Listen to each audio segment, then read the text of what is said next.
let's get into Donovan Mitchell, because it seems like it is the story all over the country. And if you're a Knicks fan today and you're sitting here and you're saying, would we rather Donovan Mitchell on this roster, or would we rather trade away the pieces that Utah was trying to steal from the New York Knicks? Over the last couple of weeks, we've heard trades involved with R.J. Barrett, Mitchell Robinson, Obi Toppin, 3 unprotected first-round draft picks, 5 unprotected first-round draft picks. We've heard Grimes' name, which obviously was the deal breaker for the New York Knicks. We've heard Quigley's name. We've heard Fournier's name. It seems like the Utah Jazz wanted the whole roster of the New York Knicks to get Donovan Mitchell. And you sit here and you say, what is Leon Rose doing? What has defined his management experience as an agent? What has defined him as a New York Knicks president? And the answer is nothing. He gave Julius Randle, I believed at the time, a very good contract. A contract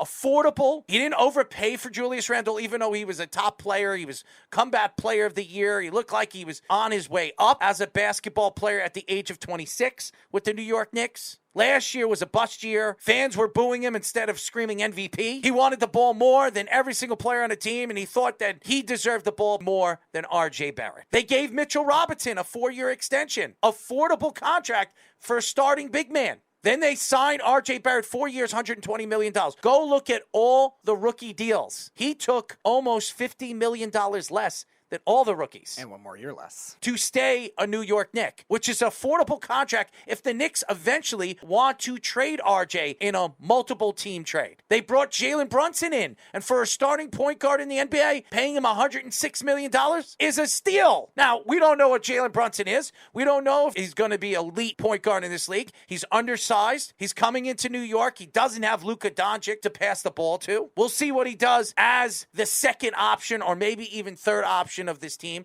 now that Donovan Mitchell is not heading to the Knicks. You look at the Knicks right now and you look at the Utah Jazz, and what could we say disturbing but free on national radio conversation? And the answer is, Danny Ainge is an ass. I've heard enough analysts say that it wasn't Danny Ainge that was making the trades. He is just watching and looking over the GM. I think that's just a can of worms that we can't open up to. I think Danny Ainge had a lot to do with why Donovan Mitchell isn't a New York Knick. I don't care listening to all the different radio shows throughout the country all day saying that it had nothing to do with Danny Ainge, because I don't believe that. I think this has everything to do with Danny Ainge. Danny Ainge has never liked the organization. He never wanted to help the Knicks. Do you think Danny Ainge would like to be in the middle of everything, of the change and the transition of the Knicks being one of the worst teams in the NBA to one of the better teams in the Eastern Conference? Do you think Danny Ainge wants to be the reason for that? Never. A Celtic guy, a person that never wanted to work for the Knicks, never wanted to play for the Knicks. Why would he want to help the Knicks? And honestly, is it a failure not landing Donovan Mitchell? I know a lot of Knicks fans say the Knicks slept and they struck out and they couldn't land the guy that they really, really wanted. And the guy that really, really wanted to be in New York, because he's from here. He grew up a New York Knicks fan. His father helps management with the Mets, everything. Jalen Brunson and him are very close. Whatever it is. He's not a New York Knick. And what the Cavaliers traded for Donovan Mitchell, for what Utah was asking for when it comes to the New York Knicks, is a laughing stock for where you're negotiating a deal. And why is it that Danny Ainge and the management over there wanted more picks from the New York Knicks that are unprotected and more players? Why should the Knicks give up 3 young players that you can put on your roster and start, or backup players, guys right off the bench that are actually healthy?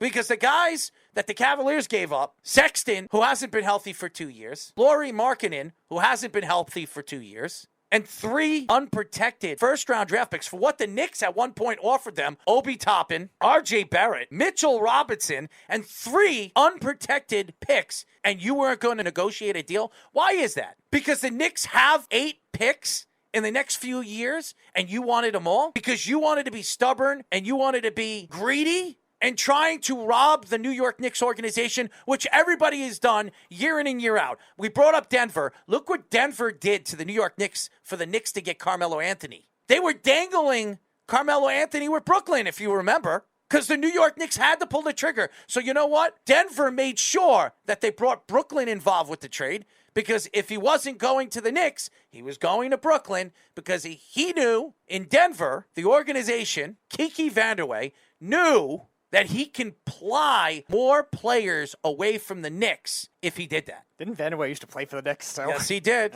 Wow, that's surprising. So we sit here today as New York Knicks fans. Are we upset? Are we happy? Or are we mad? And I would say I'm a little in between all of them. I'm upset because we had a chance to bring in a superstar to play with Brunson. We would have had a very good offseason, adding 2 really good players to a roster that's decent, not great. So you add an all-star and you add a guy like Jalen Brunson who had a fantastic playoff, really showed what he could do offensively, and could be the future point guard that the New York Knicks have been looking for years. But instead, ladies and gentlemen, Donovan Mitchell is playing for Cleveland with Mobley and Garland and Love. And that team is going to be a top 4 team in the Eastern Conference, while the Knicks are on their horse backwards, wondering if they're even going to make the playoffs next year. I will give Leon Rose a lot of credit, because I know a lot of Knicks fans are not. If I was Leon Rose, I don't want to look like the sucker of the league either. And that's what he would have been. If they received Donovan Mitchell and gave up all those picks and all those players, they would have been laughed at. And I heard the deal breaker was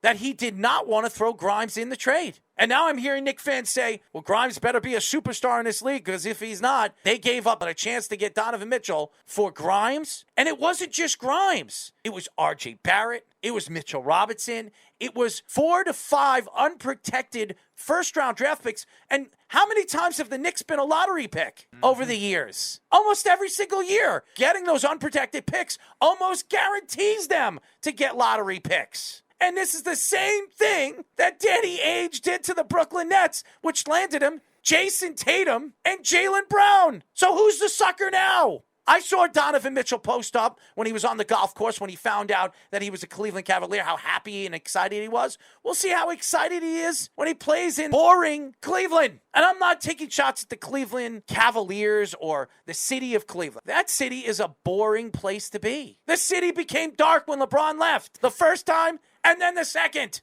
The Cleveland Browns, they don't even have a starting quarterback until week 12. They let go of their starting quarterback because the fans were attacking his wife on social media. What's going to happen to Donovan Mitchell if he starts off rocky with Mobley and Garland? Are the fans going to boo him? Because if he came to New York, he would have been a savior here. He would have been a god. The endorsements, everything. And this leads me up to Donovan Mitchell. He has 3 years left of his contract and a 4th-year buy-in deal. He is going to opt out of that contract because at the age of 28, going to be 29, he still has a chance to go and play for his hometown team in the New York Knicks. And the Knicks, if Grimes turns out to be the player that they think he is, and Obi Toppin, and they're still there, and some of these young players, R.J. Barrett becomes a star, you bring in Donovan Mitchell right at the right time where this team is going to transition into a championship competitive team. Let's play a game of parallelize the Knicks trade offers with what the Cavaliers equivalent would be. Let's start with R.J. Barrett, Quentin Grimes, and 2 first-round picks. That would mean the Cavaliers would have had to trade Evan Mobley and either Isaac Okoro or Darius Garland in that deal. 2 young players with a lot of upside. It fit in today's NBA. Let's go to the 5 first-round picks, Obi Toppin and Evan Fournier deal. That would have meant having to give up probably Mobley, big man with upside, probably a little better than Toppin, I would say, but still 5 first-round picks, unprotected. Again, the Knicks only had to give up 1 less unprotected first-round pick. Oh, God forbid. So let's go to the 4 first-round picks, Toppin and Quigley deal. That would have been Evan Mobley and Ochai Agbaji. How about Mitchell Robinson, R.J. Barrett, and Obi Toppin in 3 unprotected first-round draft picks? Let's go to that scenario. That means you're probably going to have to trade Jarrett Allen, another big man in that deal, very similar to Mitchell Robinson, Evan Mobley, and Okoro. And you're dealing with the pick swaps there. So, was that trade ever brought up in offering to Danny Ainge? No, because Danny Ainge just wants to be petty. He doesn't want the Knicks to get what they want, so the low balls takes a third less of what the Knicks offered, just to make sure that Donovan Mitchell does not get his wish, and just to make sure the Knicks organization does not get their dream guy, big splash that they were rumored to trade for since last year. And they're a laughingstock of the NBA again. We were talking about how the Brooklyn Nets all offseason have been the laughingstock with Kyrie Irving, Ben Simmons, craziness, Kevin Durant, who wants his way out of Brooklyn. No, now it's Donovan Mitchell striking out and not going to the Knicks, and the Knicks didn't get their guy. And now going into the season where the Knicks could be a 10th, and they might not even make that play-in game. And by the way, the Knicks traded out of the first round this year, they could have landed a better player. They could have gotten the guy the Cavs traded in the deal, Ochai Agbaji. That was actually who I wanted with the Knicks' 11th pick because they could have been another nice backcourt piece. If you're looking at the trade itself, I like Lauri Markkanen. I think he's a good player, talented player, but he's had issues staying healthy, and he's had issues in certain spots defensively throughout his career. Colin Sexton, good point guard, has had trouble with three-point shooting and has had trouble staying healthy. Those are two things you do not want in today's NBA. I like Agbaji a lot. I think he'll be a good player. But then you're dealing with 3 unprotected picks and then 2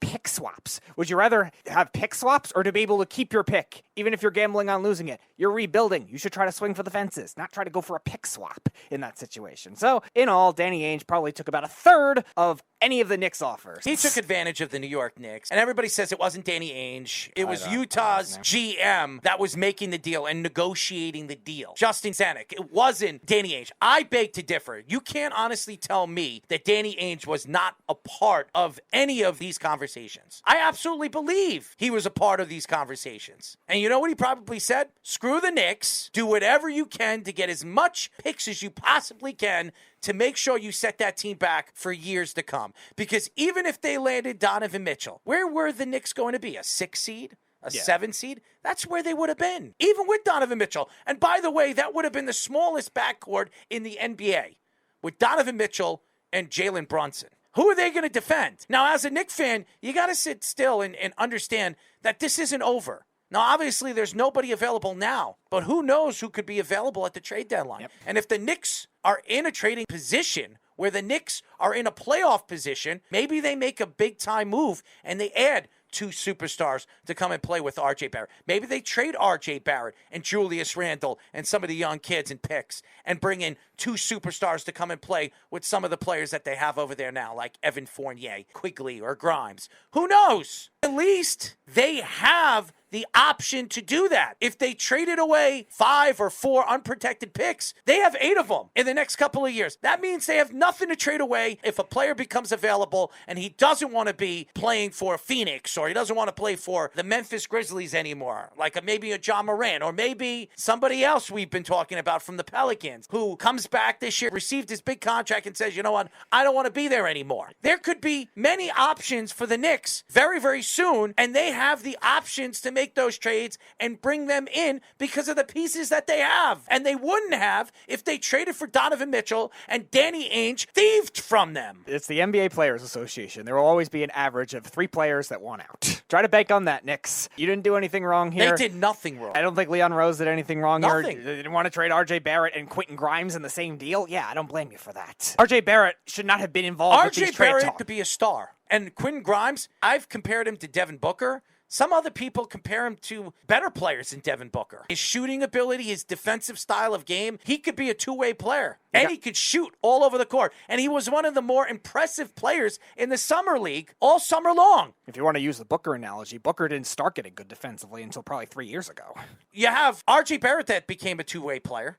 And then you bring in Quentin Grimes. He becomes a two-way player. You have 2 guys, 2 cornerstones you could build your team around. And then you bring in possibly 1 or 2 stars to come and play with those guys. Then you have something with a cheap Jalen Brunson, a cheap point guard that could turn out to be better than anybody thought he would be playing in New York. So, are you happy that Donovan Mitchell isn't a Knick? Probably not. But maybe at the trade deadline or maybe next year where the Knicks have all these draft picks and all these young players they can move, I think you'd be in a very good position where this team could be a better position than they would with Donovan Mitchell and Jalen Brunson as their backcourt.